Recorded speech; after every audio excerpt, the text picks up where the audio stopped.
Hey, what's up guys? John here. 4 months ago, I did a YouTube video saying that Airbnb investing is dead. It's completely finished.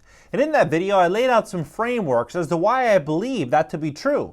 However, I did not anticipate it to really die as fast as it did. Right now, we're starting to see bookings come down, and I think what we are going to see is we're going to see so many Airbnb investors losing their properties into foreclosure and being forced to fire sale these assets. Over the last couple of years, we've seen nothing but a complete mania about Airbnb and how much money everyone was making. People are driving around in their Rolls Royce, being chauffeured around, flying in private jets, talking about how much money they're making. Now we're going to start to see those gurus start to fade away, and we're going to see the smart and savvy investors scoop in and buy those properties up for pennies on the dollar. As rates rise, travel starts to diminish, and the entire bubble that was Airbnb pops. Please hit that like button. When you hit the like button, YouTube's going to share this content to educate more people about what's really going on. This is absolutely crazy. You know, I could have easily jumped on the Airbnb train and said, you know, look at how much money I'm doing on Airbnb and this and that. But I knew it's like opening up a Halloween store or a Christmas store. When things are good, they're really good. But when it enters summertime, springtime, there's no money to be made because everything's gone. And that's exactly what Airbnb is. It is a situation in which things are either really great or going to be really bad. And now we're entering a situation where it's going to get bad. And here's exactly why I believe that we're going to see a situation like a mass exodus of Airbnb. Take a look at this. So in 2017, there's about 33.9 million adults in America using Airbnb, up from 29 million the former year. Now it was 45.6 million. So you had massive demand. Everyone had money. Interest rates were low. Stimulus, unemployment benefits, PPP loans. People just had money. And when they have money, they're gonna pay premium rates. And investors are gonna say, hey, you know, inflation. It's brutal out there. I'm going to borrow money at 3%, 4%. I'm going to go buy this property. Sure, it wouldn't cash flow if I were to do a 12-month or 24-month lease, but if I do an Airbnb, then I can make money. So all of these deals, all these rookie newbie investors that bought these deals, they bought them under the guide of, hey, as long as I can Airbnb it, I can make money. But what happens when Airbnb goes away and those rates start to really, come down? Because that's what's going to happen. Rates are going to be coming down for a variety of reasons. The first is what we're witnessing right now. We're seeing stocks fall. We're seeing crypto fall. We're seeing real estate prices really getting questioned. We're seeing, change in this economy. There's no disputing that. But what will happen is we're going to start to see less travel. We're going to start to see less disposable income. People are not going to have the same money to spend going on a vacation that they had a year ago. And so with that, we're going to start to see all these property owners that own these properties either reducing their rents if they have that option or selling the property if they cannot lease it on a long-term rental. However, what you're also going to have is you're going to have all of these property owners that are not currently on Airbnb wondering, how do I pay the mortgage? How can I keep the lights on? Everything's getting much more expensive. What do I do? And so the answer is I could either lease the property out long-term, but I won't have anywhere to stay, or I could list it on Airbnb, and whenever I can get a booking, I'll simply go somewhere else for a few days and I'll bring in some extra money. That's what I think is going to happen. I think inflation is going to push so many people into Airbnb, and with that, you're going to have massive supply that's going to be built up over the next 6 months to 12 months and 24 months, and you're going to have less demand because there's going to be less people traveling. And so if you just simply do supply-demand economics, prices are going to be coming down. And so if prices are going to be coming down, what does that look like for the leveraged Airbnb investor who bought properties over the last couple of years? It's probably going to be a situation in which they could be entering really, really big problems. I came across this thread. I thought it was very interesting. And it says, no booking at all. Is Airbnb over, or did greed and prices take things too far? And look at this. This is on Twitter. This went basically viral. 51,000 likes, 3,600 quote tweets, 4,200 retweets. It says, the Airbnb bus is upon us. What's going on with Airbnb? No bookings at all. Has anyone seen a huge decrease in bookings over the last 3 or 4 months?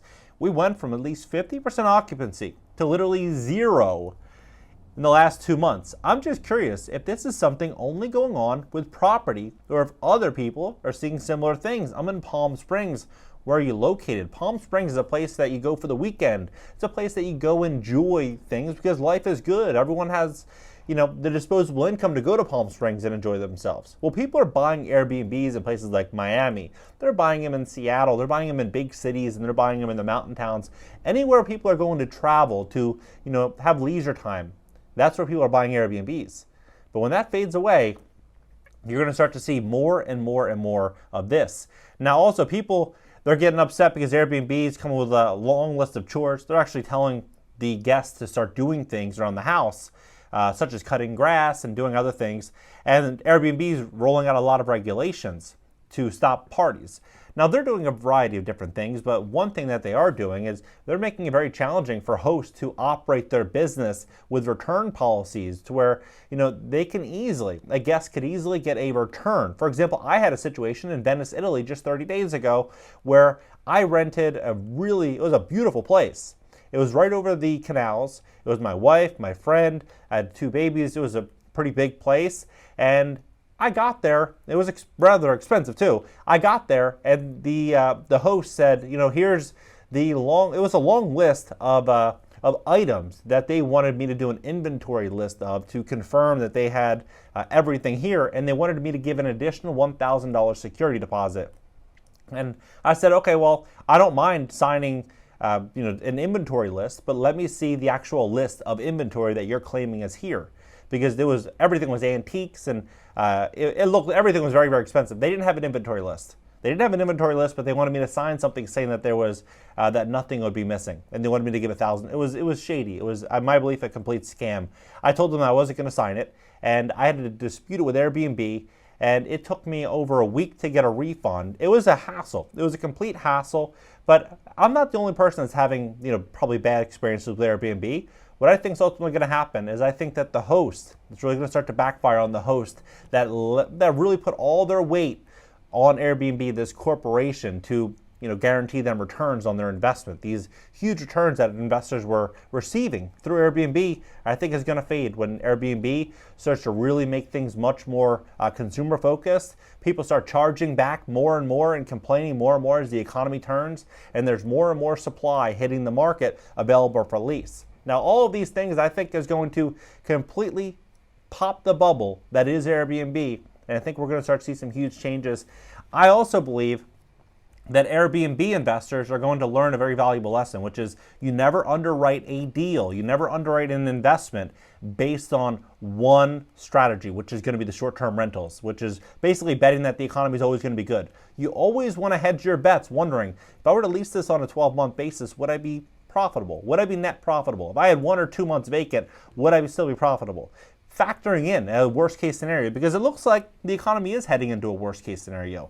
It looks like we are heading into an uncertain era, and during uncertain times, you're going to want stable income, you're going to want to make sure your debts are covered, and you're going to want options. If you want to exit a deal, you should be able to exit.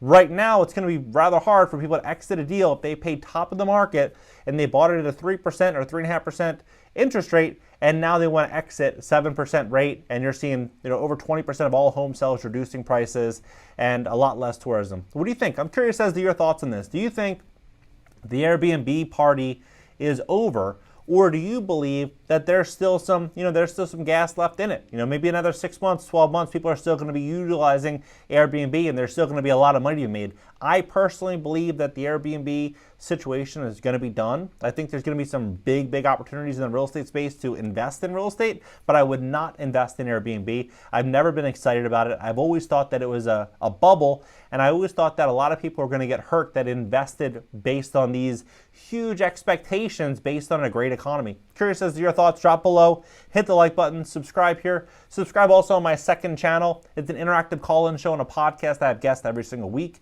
If you need help fixing your credit, you want to invest in real estate when the market crashes, we would love to help you at CashNow.Video, or feel free to call us. Feel free to call us at 561-430-5900 for a free consultation.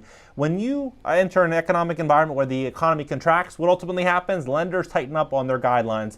They want a borrower with 720 or 740 credit, a really strong borrower. And if you have credit that isn't where it should be, it just makes your life much harder when you enter into a huge buying opportunity and no one wants to issue you a loan.